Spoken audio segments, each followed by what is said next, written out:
唔知係咪因為日 yen 嘅匯率咧比較低，呢隻定價本身訂嘅時候就440左右，今日翻貨嘅時候咧400蚊唔使咧就買到，好似都幾抵下喎。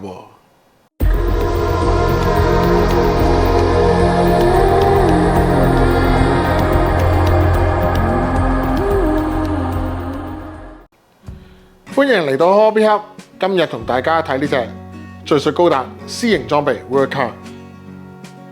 呢部敘述高達咧，其實佢嘅機體編號咧就 RX99，佢嘅定位咧就係喺 RX93 New Gundam至到 RX0 嘅 Unicorn 中間嘅實驗機。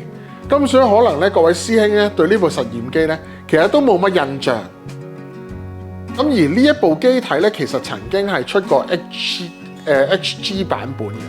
咁而呢部 World Car 咧就係有 Kawauchi 師傅嘅一啲嘅原創嘅細節加咗落去啦。咁所以咧，其實討論嘅熱度咧都係幾強下。咁我自己咧當睇到呢部機，我都覺得佢幾型。咁而咧呢部機咧喺當中咧都有啲唔同嘅特點。咁一開箱嘅時候咧，可以同大家去慢慢去講。咁我哋咧事不宜遲，咁不如一齊睇下咧佢側邊嘅 box art。咁你會見到啦，其實咧佢呢部機咧就有兩個形態。第一個形態咧就係咧冇開 cycle frame 嘅時候嗰個灰色嘅形態，冇特別嘅。咁第二個形態咧就可以將咧白色嘅爆甲爆開咗之後咧，然後再加 cycle frame 落去咧，其實呢個模組咧就係佢最後嗰個形態。咁你會見到咧係我自己幾中意呢個感覺。咁咧我喺網上都見過有啲師兄咧，其實佢就將咧 MG 版嘅 Unicorn 金色嗰部咧嘅藍色嘅 cycle frame 咧就攝咗落去，應該係共通嘅。咁所以咧就可以安落去，咁有另一番嘅感覺咧嘅 NT 嘅版本嘅高達出嚟。咁啊睇下各位師兄中意咩啦。咁啊有啲師兄好似話咧會淘寶試下大班班嘅一個嘅 cycle frame， 淨係拍落去。咁我又唔知個效果係點。不過咧，如果你問我咧，真係要改色的話咧，可能我會喺呢個透明紅上面咧噴少少藍色，咁啊變做一個透明紙，然後咧將成部機體咧將佢黑化咗。其實咧可能會有另一個 unicorn 嘅感覺。咁不過咧呢個都係我個人思想出嚟。咁可能第一隻咧我都會跟原色去買去砌咗先。咁咧事不宜遲，同大家一齊睇下佢嘅組件。咁咧一開箱嘅時候咧，你就會睇到啦。個 cycle frame 就係好出嘅，咁嘅板件嚟。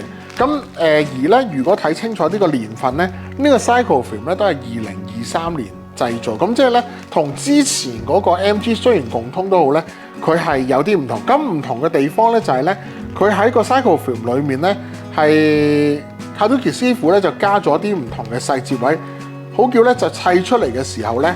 呢啲位咧係多咗好多細節喺當中，咁而咧你會見到啦，佢嘅分析嘅組件都係幾多嘅，就算白色都好咧，有個係磨砂嘅，其實哇呢隻真係我自己望落去個組件出得好唔錯。個原因咧就係咧，我最初頭都諗緊咧，究竟呢隻需唔需要上色跟住先再砌。咁但係我而家望呢個白色嘅色板咧，其實佢呢個已經做咗個消光嘅效果。咁我覺得個組件做得唔錯，同埋咧你會見咧佢啲黑線位咧已經做得好唔錯嘅一個效果。咁我自己幾欣賞喎，即係你見細節已經喺度啦。咁但係咧可能滲線嘅時候都需要再用筆去加深少少，或者其實唔係，你摸落去其實佢可以直接滲線啦，應該。咁我自己望落去咧，哇呢隻都幾唔錯喎。即係如果我齋掃組，連燒光都唔使，其實呢個板件咧就都唔錯嘅。咁而咧Unicorn 如果大家有買開，無論佢 RGHG 都好咧，呢隻都係佢嗰個好常見嗰隻嘅藍色。咁而呢隻嘅黃色咧，我覺得幾 sharp 嘅。即係比過往嘅黃色好似更加鮮嘅一個效果，而藍色咧佢都做翻兩個分色。咁啊頭先講過啦，一揭起嘅時候咧，佢個白色咧其實都係做咗一個灰一個深白。咁啊而佢嘅槍嘅部件嘅黑色咧，水紋唔係太多，咁望落去咧，其實素組咧都幾靚下。咁而佢夾裏面咧已經分咗兩隻顏色啦。sorry 唔係呢個咧係頭先講過啦。Cyclofilm 佢有分兩隻嘅，一隻咧就係頭先嗰隻紅色嘅效果。咁而咧亦可以咧，大家唔中意嘅時候咧，亦可以冚翻呢個灰色嘅 Cyclofilm 落去，咁啊做翻另一個特別嘅效果。咁頭先講過啦，呢隻咧其實有幾個特點位。頭先第一個特點位咧就係佢嘅 Cyclofilm 咧係有更加多嘅細節。第二咧就係講緊咧呢張嘅透明口膠嘅貼紙，咁你會發現到咧喺窗咧眼嘅時候咧用呢個貼紙嘅時候咧貼出嚟嘅時候咧就唔需要大家保色，已經係做到一個好靚嘅閃嘅效果。好，同大家咧睇埋骨架嘅部分，咁你見到咧呢個紅色咧其實已經做咗一個消光嘅效果。咁我自己望咧個板件其實今次係出得唔錯嘅。咁第二咧就係咧佢骨架上咧，其實嗰隻灰色咧都係唔錯。其實今次嗰個分色水紋咧係真係一流嘅。如果我哋去睇翻過往嘅一啲唔同嘅高達，咁而咧頭先講啦，骨架除咗頭先嘅淺灰都好咧，亦會有隻深灰嘅骨架。咁所以你見啦，即係其實個細緻度咧已經好唔錯。咁同埋你見啦，所有嘅位置咧都係好仔細，雖然可能遮住咗你唔係好望到，但係你會發現到啦，佢所有呢啲位置咧，其實嗰個仔細度都係做得好足夠。咁呢副模型咧，我真係覺得咧，呢個價錢我覺得係值得一入嘅，400蚊左右。咁到最後就係Unicorn 嗰個盾牌啦。咁嘅樣嘅盾牌啦，不過呢隻就係即係 NT 版本啦。咁最後咧，同大家一齊睇埋個說明書。咁真係好唔錯。咁我相信各位師兄砌完嘅時候，大部分咧都係會用粉紅嘅 Cyclofilm 呢個效果。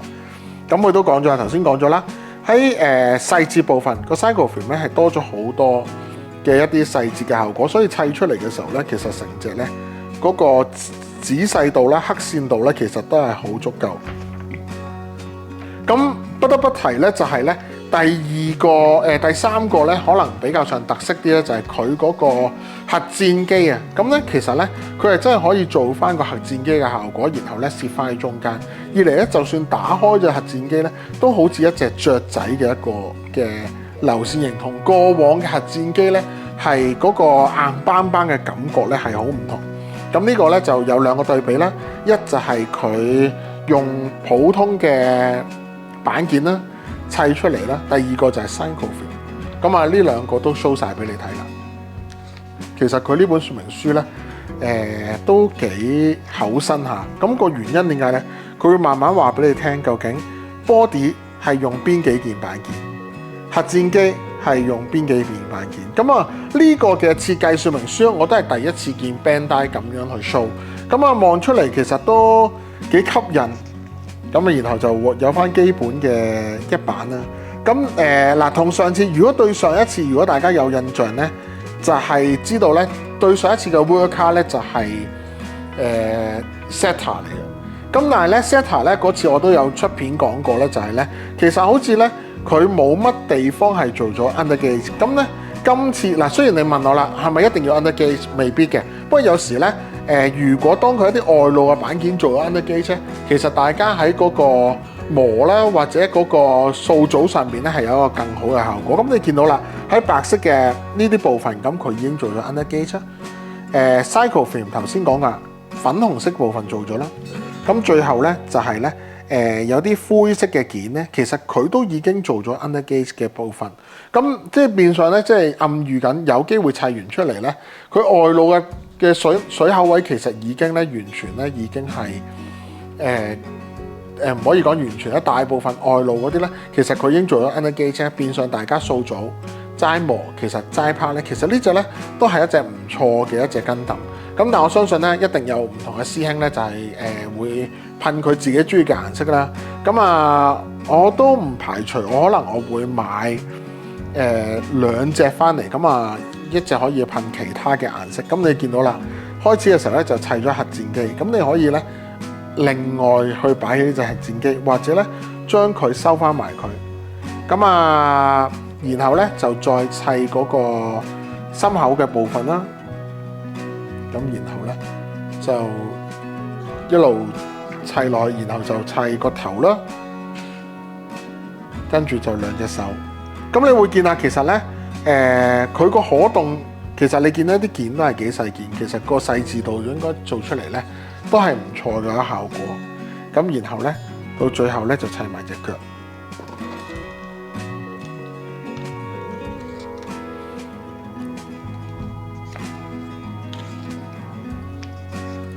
咁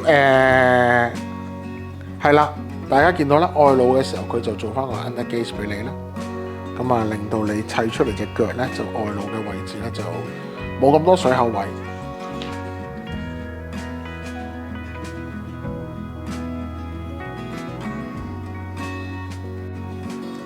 咁然後咧，好快同大家睇埋個說明書啊。咁啊，最想同大家睇埋咧，應該佢好似係會教你點樣可以將嗰個夾咧爆開佢。咁呢度咧就講緊咧嗰個。其實佢個步槍都幾特別嘅，頭先望落咧個細節度都係好高，咁但係大家都唔陌生㗎。呢個盾咧就好 unicorn 嗰個